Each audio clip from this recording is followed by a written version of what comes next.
Good evening. Our top story tonight. There are several. What a massive, massive day of news here tonight. Oh, I am watching myself. Whoops. Forgot to shut that down. My apologies, friends. But, anyways, back to the news. We've got Jayden Daniels, who could be falling down draft boards, falling in the draft. Or is that just a smokescreen so the Raiders can draft him? We also have Mike Evans, who's back with the Tampa Bay Buccaneers. We have Russell Wilson, who is officially going to be cut once the new league year starts on March 13th. We've got Jason Kelce retiring. Thank you, Jason Kelce, for all that you've given us, and so much more on Player Profiler today.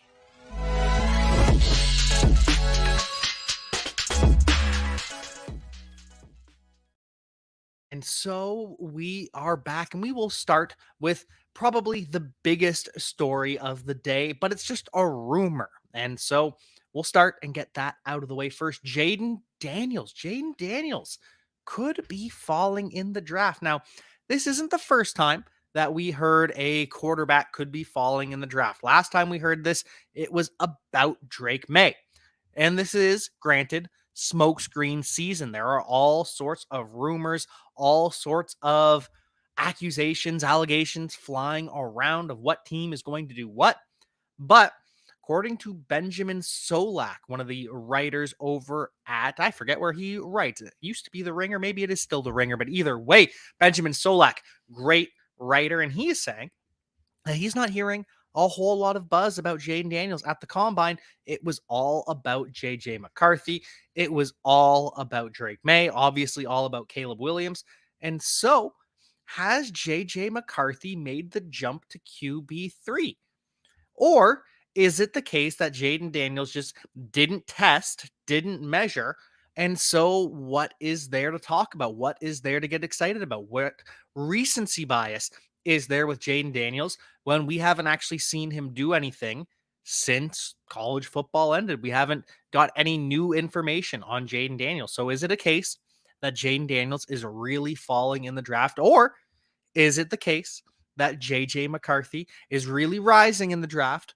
Or is this much ado about nothing? We really don't know the answer, and we're not going to know for quite some time. We're also hearing, of course, that quarterback could go 1, 2, 3, and 4, according to Diana Rossini.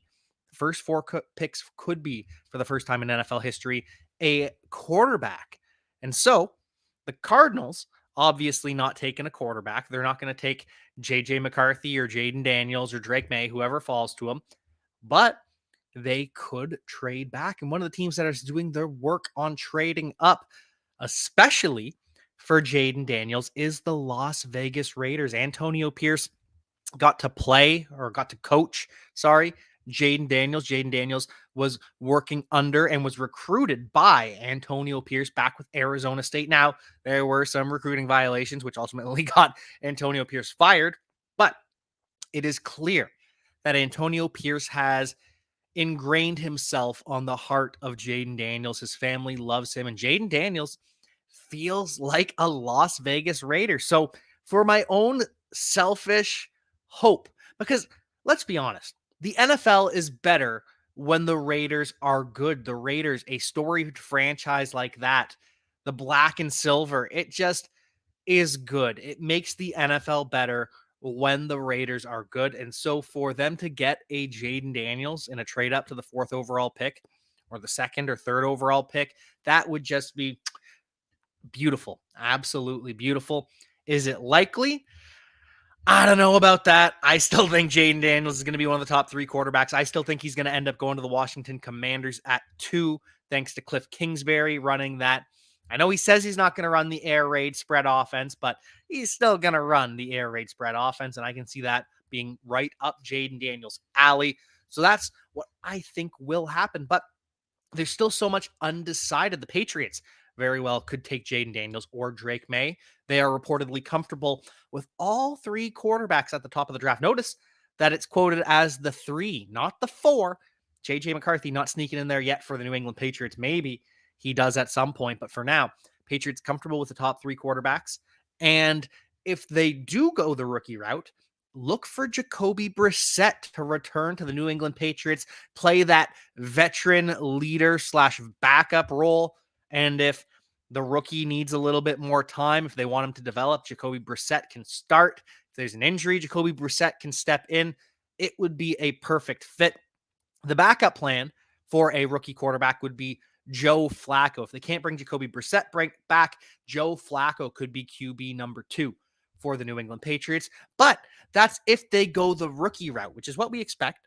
But the Patriots could go the veteran route instead and sign Kirk Cousins, sign Baker Mayfield. The Patriots are doing their homework on all the quarterbacks, not just the rookies. And will Kirk Cousins be a free agent?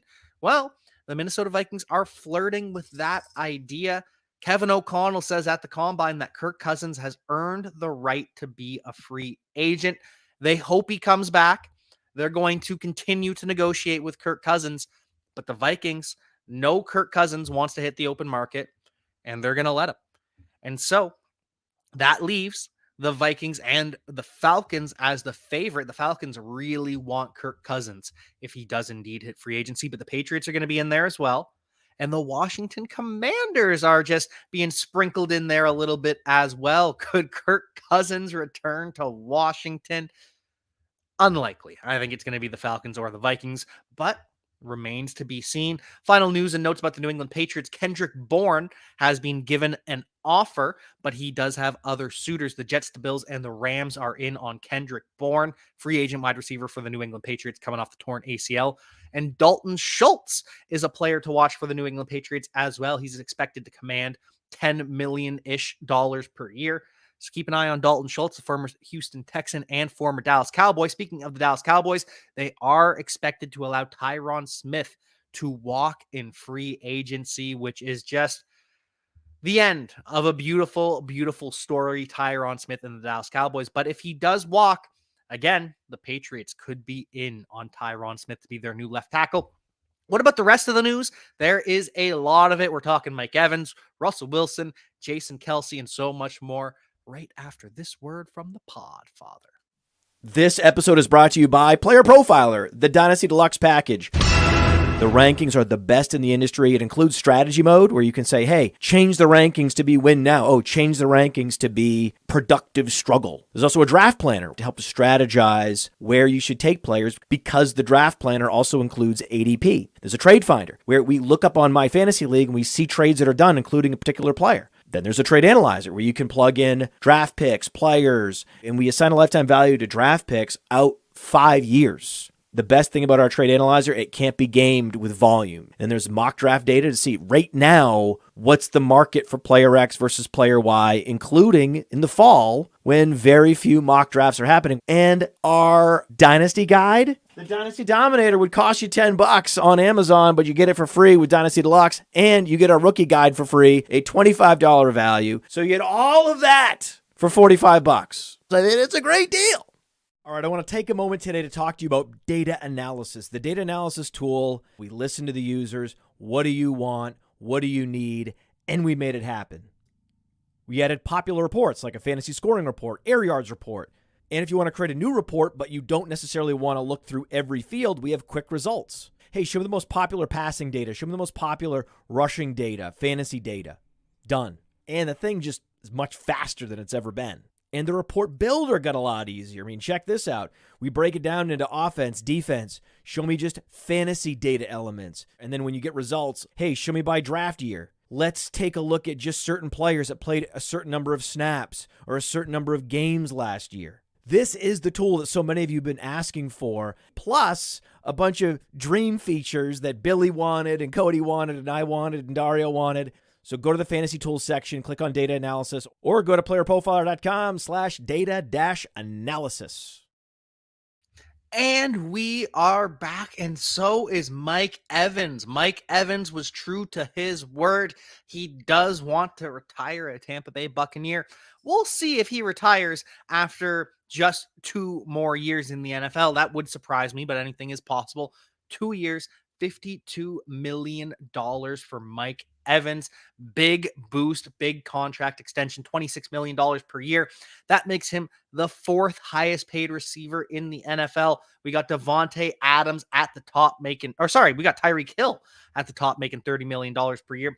Devontae Adams is number 2, making $28 million per year. Cooper Kupp making $26.7 million per year. So 0.7 million, 700K more per year than Mike Evans is going to be making.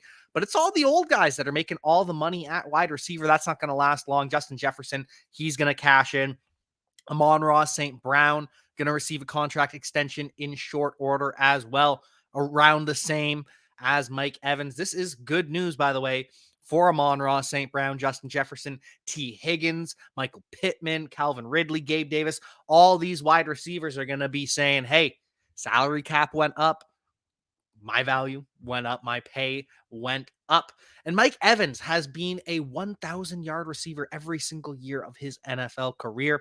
His worst season was still 1,000 yards, 1,001 yards. Mike Evans is a future Hall of Famer. There are people saying that he won't be a Hall of Famer. He shouldn't be a Hall of Famer. And the argument is he hasn't been a first-team All-Pro.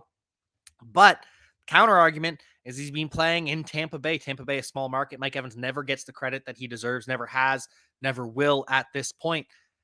Only player in NFL history to have, 7, 8,000-yard receiving seasons in a row.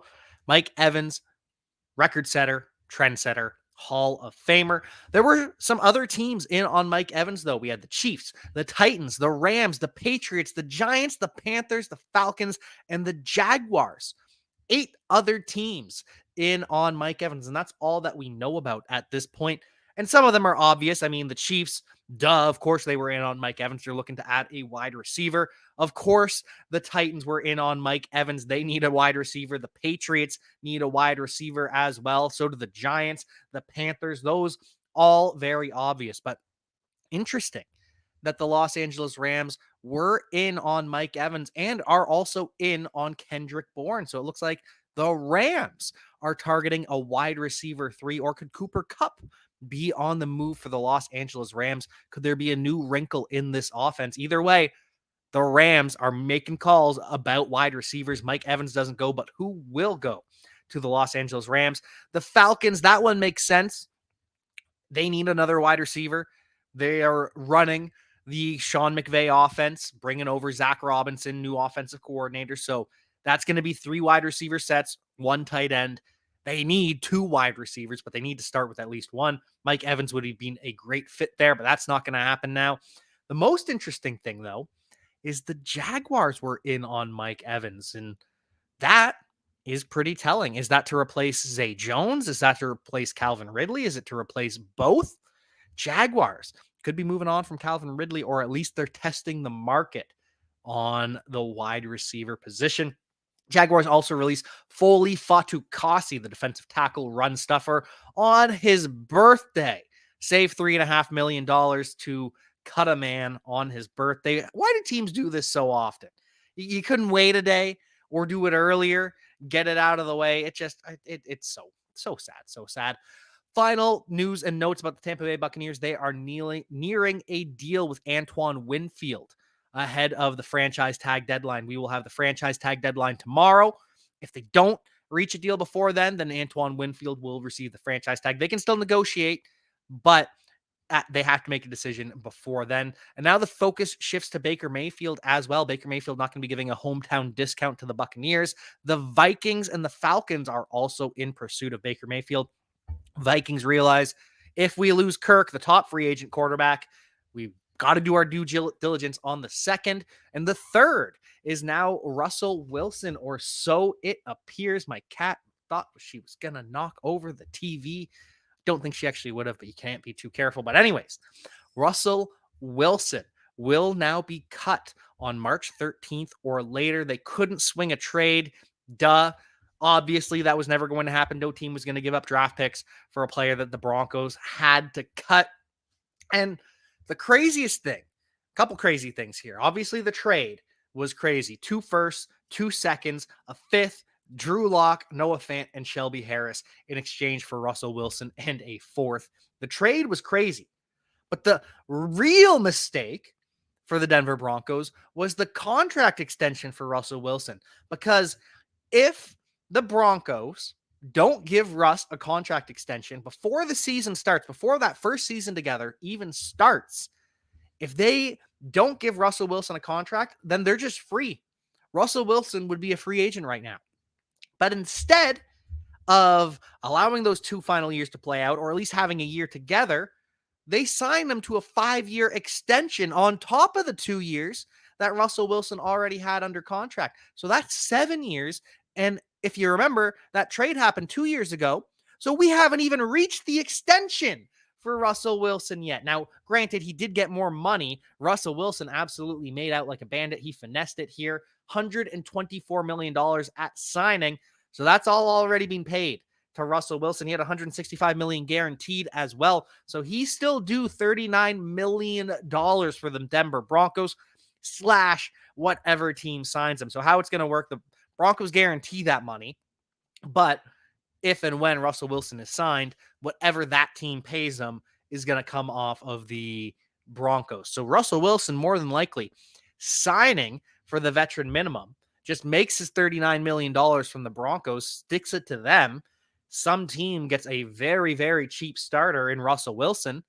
Who's it going to be? I have no idea. Could it be the Giants? Too far out of playoff contention, or sorry, not playoff contention, too far out of contention for a quarterback. I know they're trying to trade up, but seems as though the Falcons are going to go in on Kirk Cousins.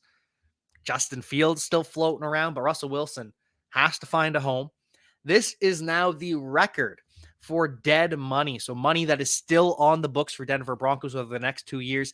$85 million that the Broncos are paying Russell Wilson, or at least he's on the books for, that they are not going to use just to get him rid of the roster. And the previous 2 biggest cap hits ever was the Aaron Rodgers trade, which makes sense. The Packers had given him all of this money. He had all of these guarantees. They had to bite the bullet and trade Aaron Rodgers. And then Matt Ryan, to cut Matt Ryan for the Indianapolis Colts. 2 of the biggest dead money in NFL history. Russell Wilson, $85 million is almost over $4 million more than those 2 combined. So Russell Wilson, to get rid of Russell Wilson, costs more than getting rid of Matt Ryan and more than getting rid of Aaron Rodgers combined. Insane, absolutely insane money. Insane how this all worked out. Final stats for Russell Wilson: 220 passing yards per game in his 30 starts, 11 and 19 in 30 starts, 42 touchdowns, 19 interceptions. Russell Wilson, thank you for your service. We'll see where you land. Just insane how this all shook out. And in other news, we've got Jason Kelce. It is just insane the career that Jason Kelce had. Jason Kelce is now set to retire. He will walk off into the sunset after 13 seasons, 7 Pro Bowls, 6 first-team All-Pros, 156 consecutive starts for Jason Kelce. That is the most in Philadelphia Eagles history. 193 regular season starts total is the most by an offensive lineman for the Philadelphia Eagles. And really, if you're going to make a Mount Rushmore of Philadelphia athletes, Travis Kelce's on it. He's got to be. It's got to be Travis Kelce. It's got to be Brian Dawkins. It's obviously got to be Allen Iverson. Who's the fourth? Is it Chase Utley? Is it Mike Schmidt? Is it Bobby Clark? Is Joel Embiid going to be there someday? Either way, you've got your 3. Jason Kelce is on that Mount Rushmore. Is Nick Foles on that Mount Rushmore of Philadelphia athletes for the Super Bowl? However you slice it, Jason Kelce, Mount Rushmore of Philadelphia athletes, future Hall of Famer, best of luck in retirement. I have to imagine he's going to have a pretty lucrative media career at this point, but best of luck to Jason Kelce. Excited to see what is next. We've also got free agency on the rise coming up just next week. We're already a week away from free agency. Absolutely crazy how fast this offseason is going already. And the Chargers have to free up some more money ahead of free agency. Keenan Allen is expected to be back on a new contract, a reworked contract, but Keenan Allen's going to be there. Mike Williams is going to be cut by the Chargers. He's going to be looking for work coming off the torn ACL. Khalil Mack, we thought he was going to be cut because he commands so much money and the salary cap's going to be so high. There's real interest in Khalil Mack for a trade. So is he going to end up getting cut? Is he going to end up getting traded? Remains to be seen, but there's interest in Khalil Mack. And the wild card is Joey Bosa. He could be traded. There is interest in Joey Bosa, or he could say, but either way, Mike Williams, Khalil Mack, both probably gone, and Joey Bosa could be gone as well. Speaking of trades, Justin Fields. Sounds like the trade market for Justin Fields is not as high as the Chicago Bears were hoping for, as high as they were anticipating. We're basically down to 4 teams, is what we're hearing. Maybe the Giants or someone else comes in as a surprise team. But it sounds like it's down to 4. There's the Falcons as one of those teams, but as we've talked about repeatedly, Kirk Cousins is the top target for the Atlanta Falcons. There are not many quarterbacks on as far opposite ends of the spectrum of Justin Fields and Kirk Cousins. Justin Fields, great athlete, great physical presence, not the quickest processor, holds onto the ball a little bit too long, takes too many sacks, should sometimes just grip it and rip it. Then you've got Kirk Cousins, who is one of the most limited athletes at the quarterback position, but an elite processor. The ball comes out of his hands so quickly. Does take a lot of sacks too, because he played behind the Minnesota Vikings offensive line. But Kirk Cousins, ball out of the hand, quick, all in timing. Justin Fields holding on to the ball, making a play in the backfield. So which one fits the Sean McVay offense? It's clear it's Kirk Cousins. So I don't think it's going to be Justin Fields to the Falcons as much as I did a couple days ago. And it sounds like the Steelers might be out on Justin Fields as well. We're hearing reports that Kenny Pickett is about to get one more shot as the starter, which tells me they're going to bring in Ryan Tannehill. Maybe Mason Rudolph comes back as well for competition. But if Kenny Pickett's getting another shot, then they're obviously not trading for Justin Fields. They met with Arthur Smith. It went very well. The Steelers are not interested in Russell Wilson from what we're hearing. They're not actively trading for Justin Fields, but they still could make a move for Justin Fields. So that leaves the Raiders and the Vikings. And I thought for the longest time, no chance that Justin Fields ends up with the Raiders. Luke Getsy just got fired by the Bears, and the Raiders hired him saying, you weren't the fault behind the Chicago Bears offense, which implies it's Justin Fields. But Luke Getsy's been talking highly of Justin Fields all offseason. So could that be a reunion? And maybe the blame actually lies on Matt Eberflus for the offense that he wanted to run. I don't know, but it's sounding more likely, more possible that Justin Fields ends up in the silver and black if they miss out on Jayden Daniels or a trade up. Or could the Minnesota Vikings, after missing out on Kirk Cousins, make a trade for Justin Fields? You're probably thinking, well, they play in the same division. That ain't happening. The Vikings are not afraid to make moves within their own division. We've already seen it twice with the Detroit Lions. Vikings trade all the way back to allow the Lions to move up for Jameson Williams. And then they send a second-round pick in exchange for TJ Hawkinson as well. So the Vikings absolutely not afraid to make moves in the draft, make trades within their own division. So could it be the Raiders? Could it be the Vikings? Do the Falcons or Steelers re-enter the conversation for Justin Fields? Do the Giants swoop in and surprise us? Remains to be seen. We also, out of the Pittsburgh Steelers, Deontay Johnson apparently could be had if the price is right. Steelers aren't actively shopping him, but they are listening. They are not turning offers down. So could Deontay Johnson be on a new team and see George Pickens' value skyrocket? We will keep our eyes on that. We'll keep our eyes on the Saints, who could be trading Marshawn Lattimore. We'll keep our eyes on the Panthers, who will be franchise tagging Brian Burns. So Brian Burns staying with the Carolina Panthers in the NFC South. Marshawn Lattimore could be on the move in the NFC South. Panthers will also be releasing Dante Jackson if they can't find a trade partner. And at that point, pretty much anytime you hear will release or trade, they're getting released. But Dante Jackson, cornerback, expected to be available for the Carolina Panthers. Expected to bring back Brian Burns, and we're expecting to see Marshawn Lattimore potentially traded because they can't afford it. The Saints just have no money. But with free agency on the horizon, there's a lot of players that are going to be moving teams, and some players that have pretty much moved on, or at least we're hearing buzz that they will move on. We already talked about Tyron Smith potentially going to the New England Patriots. Darnell Mooney, the Chicago Bears wide receiver, too, has been linked to the Kansas City Chiefs and the Tennessee Titans. The Chiefs doing their due diligence on the wide receiver position. They were in on Mike Evans, and so were the Titans.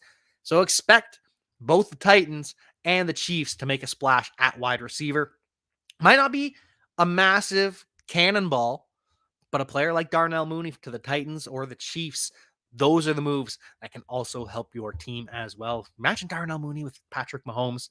Be a better version of McCole Hardman with Patrick Mahomes for sure. And even that feels disrespectful. I would really like to see Darnell Mooney with Patrick Mahomes. That would be phenomenal to see. Speaking of the Kansas City Chiefs, L'Jarius Sneed officially receives the non-exclusive franchise tag. That's $9.8 million. It would cost 2 first-round picks to sign L'Jarius Sneed to a deal, but that's not going to happen. Instead, the Chiefs are shopping him. They're offering him as a trade. The non-exclusive tag is just to pay him less money, but L'Jarius Sneed could go for a second rounder, could go for a third rounder. I think at most it's a second or a third plus. At least it's going to be a third. So somewhere in that ballpark from a 3 to a 2, we're going to see L'Jarius Sneed traded. The Lions and Dolphins are in on L'Jarius Sneed so far. We're also going to see Christian Wilkins move on from the Miami Dolphins. He is expected to walk, will not receive the franchise tag, which makes sense because the Dolphins don't have any money to spend. They are down bad against the salary cap, the Miami Dolphins, and they can't afford to place a franchise tag, lock up $21 million, even for a tag and trade for Christian Wilkins. That seems impossible to reach money-wise, and so they're just going to allow Christian Wilkins to walk in free agency and expect him to command $22 to $25 million in free agency. Quinnen Williams, Jeffrey Simmons, Dexter Lawrence, those are all young players that recently received contract extensions in that ballpark. We're also expecting DeAndre Swift to hit free agency for the Philadelphia Eagles. Eagles going to be looking at some big changes this year. They're going to be missing Jason Kelce, going to have a new running back, DeAndre Swift probably moving on. Fletcher Cox is also expected to retire, but could they bring back Chauncey Gardner-Johnson, CJ, the former Saints, former Eagles, was with the Lions this past season. Now he might be a former Lion as well, head back to the Philadelphia Eagles. What are the Eagles going to do? They've got a lot of money to spend, but also some big changes coming up. So if you're the Philadelphia Eagles, or if you're a Philadelphia Eagles fan, what are you hoping to see? What are you expecting to see in 2024 as the Eagles? And is it even possible?